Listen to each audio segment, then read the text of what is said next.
Hello and welcome to the economy series. This is Deepali. और जैसे कि आप जानते हो कि पिछले सेशन में हमने sustainable development and climate change के बारे में पढ़ा था।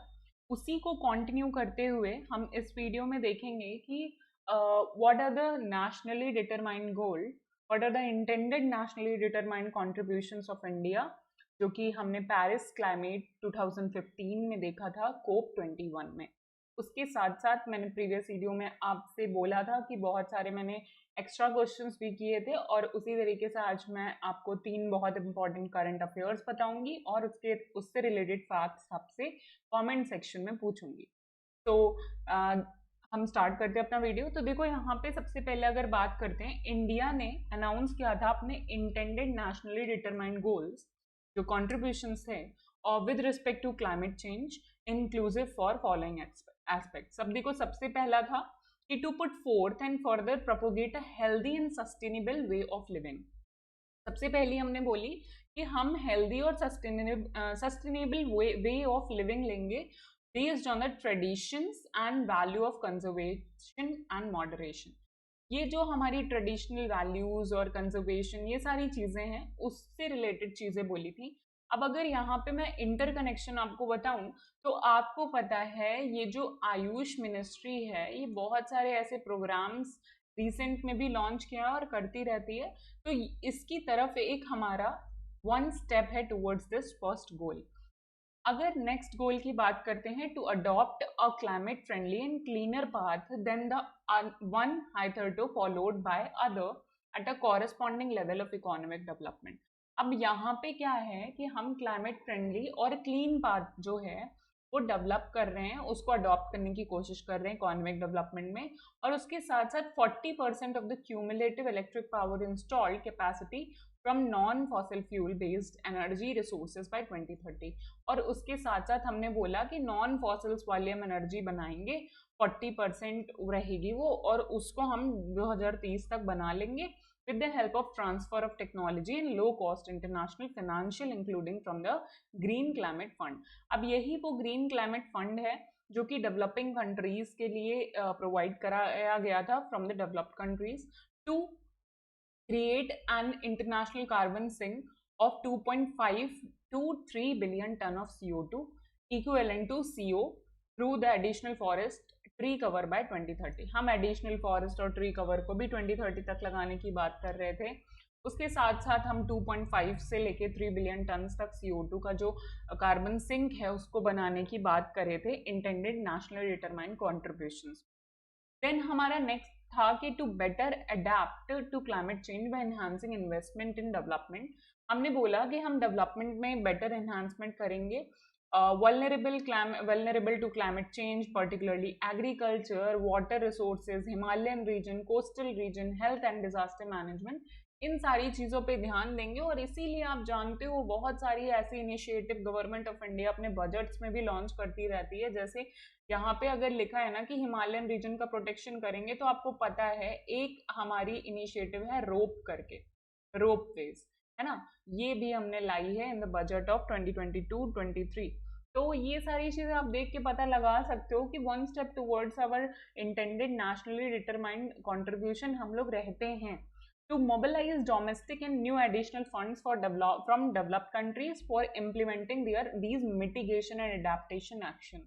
अब देखो, दो टर्म्स आए हैं, मिटिगेशन और अडेप्टेशन। जो एक्शंस हैं, मिटिगेट का मतलब है कि रिड्यूस करना, अडेप्टेशन का मतलब है कि जैसा एनवायरनमेंट है उसी में खुद को अडेप्ट कर लेना।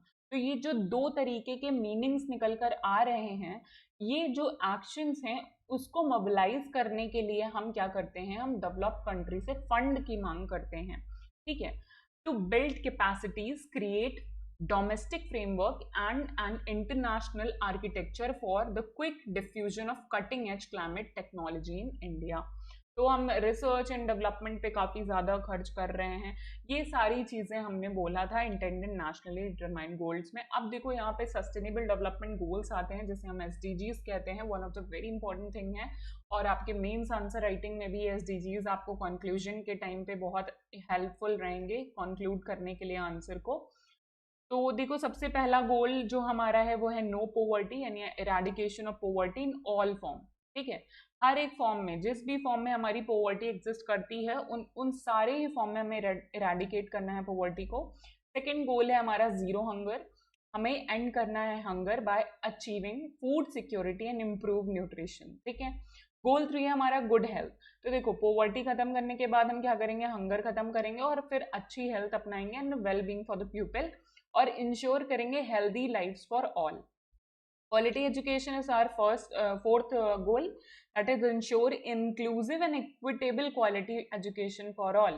ठीक है, तो inclusive रखनी है और equitable क्वालिटी रखनी है। इक्विटेबल क्वालिटी से आपको जो 86 अमेंडमेंट एक्ट हुआ है हमारा कॉन्स्टिट्यूशन में, उसको भी याद रखना है। इसमें फंडामेंटल ड्यूटी, फंडामेंटल राइट्स और डीपीएसपी तीनों में ही एक आर्टिकल एजुकेशन से रिलेटेड ऐड किए हैं। ठीक है, तो इसी तरीके से इंटरकनेक्शन करते हुए चीज़ों को याद करना है। जेंडर इक्वालिटी की बात करते हैं तो अचीव करना है हमें gender equality and women empowerment. Clean water and sanitation for all, ensure sustainable water management and sanitation for all. हम कोशिश करते हैं कि क्लीन वाटर हमें मिले और सैनिटेशन भी। एंड गोल 7 है हमारा अफोर्डेबल एंड क्लीन एनर्जी। हमारी अफोर्डेबल एनर्जी होनी चाहिए और क्लीन होनी चाहिए एनर्जी। इंश्योर करना हमें access to sustainable and modern energy for all.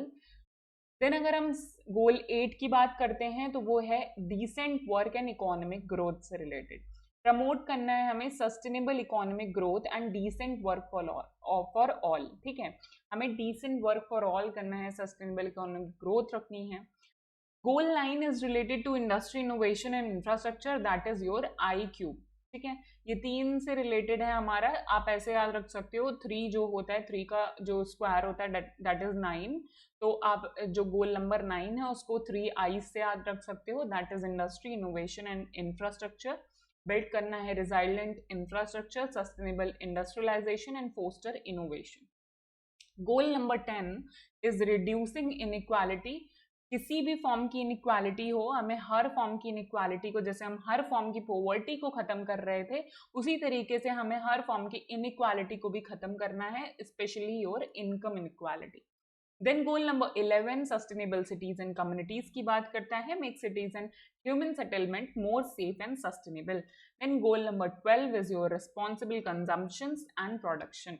हमें रिस्पॉन्सिबली कंज्यूम करना है और प्रोड्यूस भी करना है ताकि हम सस्टेनेबल कंजम्पशंस रख पाए, हम अपने इन्वायरमेंट को बहुत ज़्यादा डिटोरिएट ना करें। ठीक है। Goal number 13 is related to your climate action, take urgent action to combat climate change. Urgent to urgent actions लेने हैं, रिन्यूएबल एनर्जी डेवलप करनी है, सोलर एनर्जी से आप कनेक्ट कर सकते हो, उससे आप IS से कनेक्ट कर सकते हो, हमारा जो वन वर्ल्ड वन ग्रिड वाला कॉन्सेप्ट है उसको आप कनेक्ट कर सकते हो। Then your goal 14, your life below water. Conserve करना है हमें सस्टेनेबली यूज ओशंस को, सीज को, मरीन्स को, मरीन रिसोर्सेज को, और यहीं पे हमारे आ जाते हैं कोरल्स। ठीक है, हमें कोरल्स को सेव करना है, हमें अपने मैनग्रोव्स को सेव करना है। अब इंडिया में मैनग्रोव्स कहाँ पाए जाते हैं, ये आप मुझे कमेंट सेक्शन में बताओ। ठीक है। Next is your life on land, protect terrestrial ecosystem, manage forest, combat desertification, reverse land degradation, halt biodiversity loss. तो ये जो लाइफ ऑन लैंड है, देखो वाटर पहले है, दैट इज योर 14 एंड 15 हमारा लैंड है, उसको दोनों को ही हमें सेव करके चलना है, और उससे पहले हमें क्लाइमेट एक्शंस लेने हैं। Goal number 13। Goal number 16 related to your peace in justice and strong institutions, promote peaceful society. हमें पीसफुल सोसाइटी को जो है अडॉप्ट करना है और प्रोवाइड करना है access to justice, build effective institution. Code number 17 last is क्या है, partnership for goals, that is strengthen the global partnership for sustainable development. Sustainable development के लिए हमें स्ट्रेंथन करना है पूरी ग्लोबल पार्टनरशिप को, जो कि एक one step towards our all countries वाला गोल के साइड हमें ले जाएगी। ग्रीन जीडीपी की अगर हम बात करते हैं तो ग्रीन जीडीपी उससे रिफर करते हैं हम, इसे बताते हैं national accounting system for utilisation of non renewable natural sources. तो जब हम नॉन रिन्यूएबल नेचुरल सोर्सेज को यूटिलाइज करने की बात करते हैं of any country and is now being envisioned as a part of sustainable development, अब उसको हम सस्टेनेबल डेवलपमेंट से कनेक्ट कर रहे हैं, ऑब्जेक्टिव क्या है कि हमें यूटिलाइज करना है रिसोर्स ऑप्टिमली, ठीक है, इस तरीके से यूटिलाइज करना है कि हमारी फ्यूचर जो जनरेशन्स हैं उनके लिए हम ये सेव कर पाएं efficiently, effectively in furthering the growth of economies and at the same time a realization of their scarcity value. तो हमको ये भी ध्यान रखना है कि कितना हम scarcity कर रहे हैं particular resources की. It is also believed that such an accounting will also pave the way for the greater research and development. अब आपको पता है अगर हम green GDP के साइड बढ़ेंगे तो हम इनोवेशन करेंगे, अगर हम इनोवेशन करेंगे तो हम रिसर्च एंड डेवलपमेंट में काफ़ी ज़्यादा आगे बढ़ने की कोशिश करेंगे और इसी से हमारा जो इनोवेशन वाला पर्टिकुलर क्राइटेरिया है वो भी फुलफिल होगा for developing viable alternative to the fast depleting renewable non renewable natural resources. Clearly the biggest issue is the absolute poverty. अब हमारे लिए सबसे बड़ी पॉवर्टी जो है, सबसे बड़ा गोल जो है या सबसे बड़ी प्रॉब्लम है वो है हमारा absolute poverty. That is your goal number 1 of SDG which has to be addressed in prior. अब हमको इस पे हर एक स्टेप पहले ही लेना है before one can take about broader aspect of sustainable development. This is not to say that India should not address the issue of sustainable development, but addressing the need of the poor is unquestionably the priority. हमारी सबसे पहली priority जो है poors को benefit दिलवाना है और sustainable development goal हमारी सेकेंड प्रायोरिटी है of giving them the means of living. ठीक है, हमें उनको मीन्स ऑफ लिविंग देना है, हाइजीनिक डिसेंट लिविंग स्टैंडर्ड्स देने हैं. अब देखो यहाँ पे 2-3 वर्ड्स हैं like your inclusive growth and sustainable development and green GDP. All different terminology है, बहुत ज़्यादा कॉम्प्लिकेटेड नहीं है, बहुत इजी कॉन्सेप्ट्स हैं ये. ठीक है, क्लाइमेट फिनेंसिंग की बात करते हैं तो climate finance means local, national और इंटरनेशनल फाइनेंसिंग. हमें क्लाइमेट फाइनेंसिंग करनी है लोकल, नेशनल और इंटरनेशनल तीनों पे ही. ठीक है, तीनों ही लेवल पे. Financing through public, private and alternative source of financing. It is critical to addressing climate change as a large-scale investment are required to reduce climate change induced adversity. तो climate change से जो होने वाली adversity है उनको भी हमें कम करना है.